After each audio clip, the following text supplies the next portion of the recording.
ఉత్తరప్రదేశ్లోని అయోధ్య రామ మందిరంలో కశ్మీర్ యువకుడు అహ్మద్ షేక్ హల్చల్ చేశాడు. మధ్యాహ్నం సరిగ్గా నమాజ్ చదివే సమయంలో ఆలయంలోకి చొరబడ్డాడు.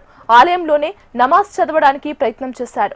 ఆలయ సిబ్బంది అడ్డుకునే ప్రయత్నం చేసినా ఆగకుండా హడావిడి చేశాడు. విషయం తెలిసిన వెంటనే పోలీసులు అక్కడికి చేరుకుని అహ్మద్ షేక్ ను అదుపులోకి తీసుకున్నారు. కేసు నమోదు చేసి స్థానిక పోలీస్ స్టేషన్ కు తరలించి విచారిస్తున్నారు.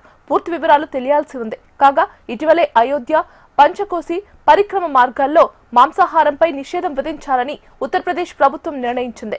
స్థానికంగా మత సంస్కృతి పరమైన పవిత్రతను కాపాడేందుకు ఈ నిర్ణయం తీసుకున్నట్లు తెలిపింది. అయితే ప్రభుత్వ నిర్ణయంపై నిరసనగా కశ్మీర్ యువకుడు ఆలయంలోకి ప్రవేశించి నిరసన వ్యక్తం చేశాడా అనే అనుమానాలు వ్యక్తమవుతున్నాయి.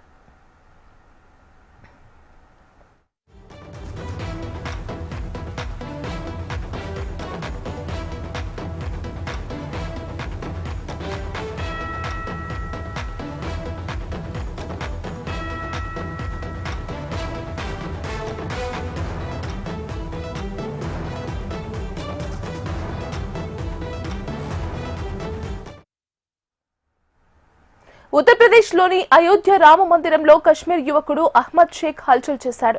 మధ్యాహ్నం సరిగ్గా నమాజ్ చదివే సమయంలో ఆలయంలోకి చొరబడ్డాడు. ఆలయంలోనే నమాజ్ చదవడానికి ప్రయత్నం చేశాడు. ఆలయ సిబ్బంది అడ్డుకునే ప్రయత్నం చేసినా ఆగకుండా హడావిడి చేశాడు.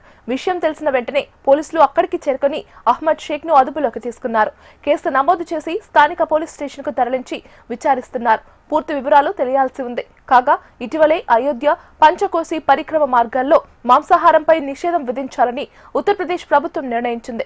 స్థానికంగా మత సంస్కృతి పరమైన పవిత్రతను కాపాడేందుకు ఈ నిర్ణయం తీసుకున్నట్లు తెలిపింది.